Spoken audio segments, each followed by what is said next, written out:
Welcome to Black Box Recap. Today we are going to explain a movie named The Equalizer. Robert McCall is a Boston resident, and works at Home Mart. He can't believe he has forgotten his past and he cannot sit by and watch as a young girl is controlled by Russian gangsters. He has an obsessive disorder that causes him to time everything, from getting ready for work, to washing dishes. His co-workers don't know much about his past, but McCall is well liked and respected. He has lunch with his co-worker and friend Ralphie, who he is helping to lose weight. Ralphie answers his questions about his lunch, and McCall is content with his answers. Ralphie then takes a bite of Ralphie's sandwich. McCall notices that there are chips inside the sandwich. McCall reminds Ralphie that he is supposed to lose weight in order to pass his security guard test. McCall spends so much that he can't sleep at night.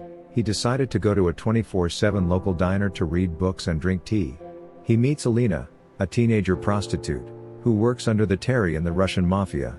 Slavy, her pimp, calls her one night. He informs her that he has a client.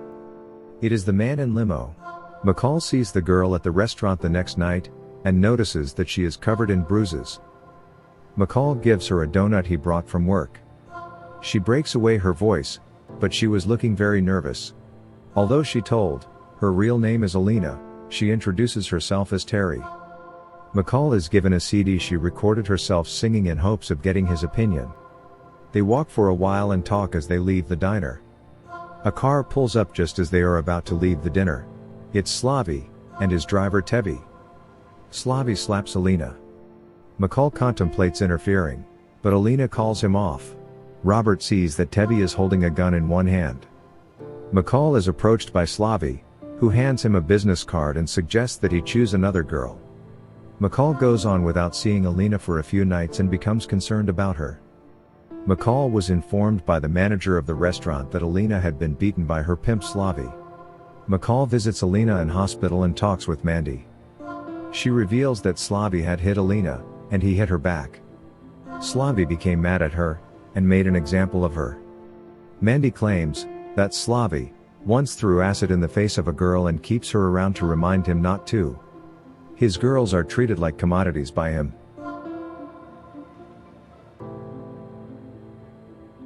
McCall then goes to a restaurant to meet with Slavy and his men.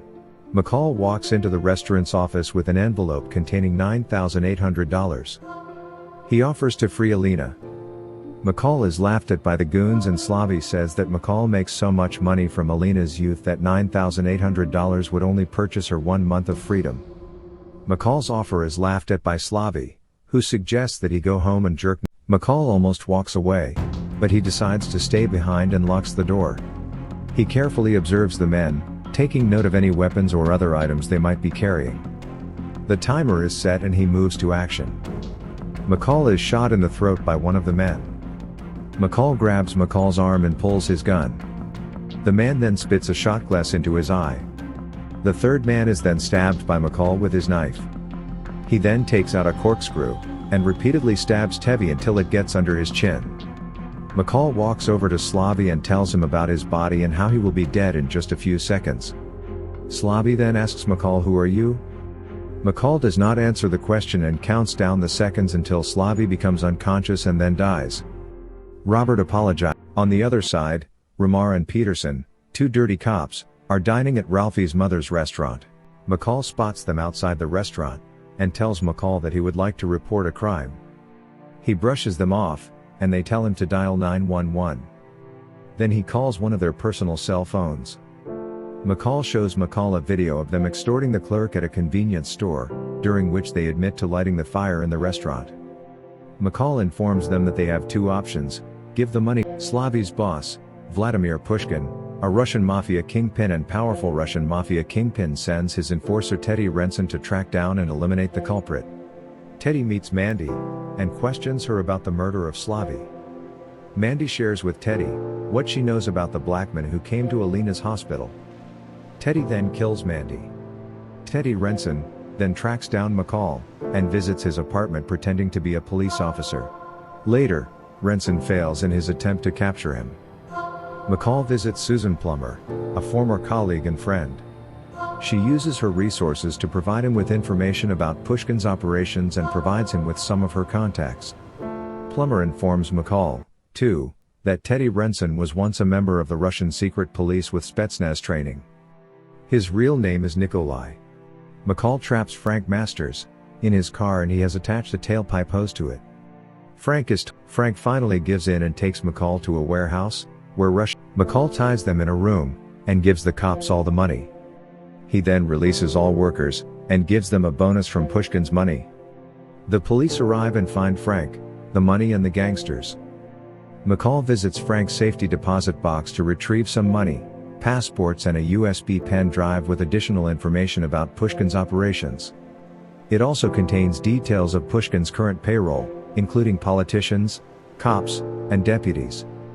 McCall anonymously sends the information to the warehouse bus detective. McCall also locates one of Pushkin's oil tankers and blows it up with several trucks, as well as While he is having dinner with his team leader, McCall goes to the toilet.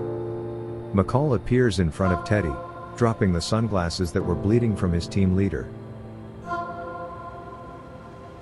This informs Teddy that he will not be returning. Robert offers Teddy to help him stop the destruction of the entire organization. Teddy refuses the offer and tells him that Teddy doesn't matter. Robert walks out of the table, implying that Robert is not afraid to continue. Pushkin calls Teddy, but he ignores him. Teddy discovers a photo of Robert leaving work with Ralphie, and feels that he has finally found a pressure point for McCall.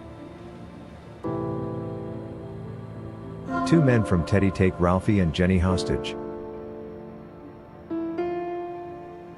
They threaten to kill them unless Frank sees Teddy. They track his phone and wait for his arrival. McCall is not present at the meeting location near the blown-up oil terminal, so the Home Mart henchmen prepare to execute McCall's colleague. The intercom suddenly starts playing music. McCall kills one of the mobsters who takes Ralphie to the source. McCall calls the other hostage taker and he speaks Russian, which is then used to call McCall away.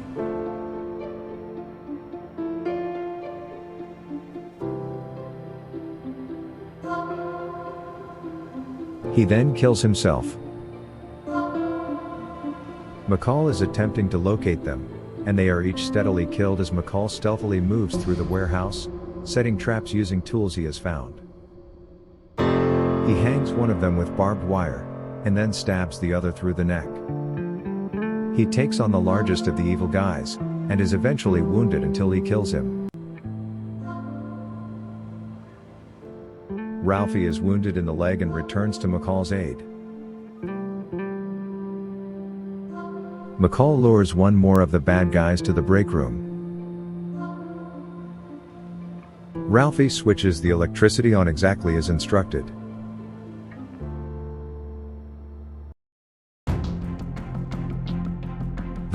When the propane explosion causes the sprinklers to go off, Teddy is the last man on the lookout for McCall. Teddy locates Ralphie, and is about to shoot him. McCall then comes out of hiding with his stud ramset gun. He shoots Teddy several times with it until he walks up and shoots him in his throat. Teddy asks McCall, "Who are you?" McCall does not answer, and Teddy watches him die. McCall then walks out of the store. McCall appears in Pushkin's bathroom 3 days later while he is showering in his Moscow home. McCall switches the lights on and off several times and then runs the water to the sink until it overflows. McCall disappears after Pushkin has spoken with him for a while. Pushkin grabs his weapon from the sink. When he sees McCall have cut the electrical wires, he calls his guards. Pushkin is electrocuted and then killed by the water. McCall is seen leaving Pushkin's estate passing numerous guard bodies, which indicate that he may have killed everyone. McCall returns to Boston to start his quiet life after everything has been completed. McCall is bringing home groceries when Alina approaches him. She is still recovering from her injuries. He is surprised to learn that she has a job and is reading. When she left the hospital, she discovered an envelope containing almost $10,000. McCall is thanked for his kindness and she kisses McCall on the cheek before saying goodbye. and McCall returns to his quiet life. Thanks for watching. Please comment your favorite movie name for recap. Subscribe our channel and stay tuned.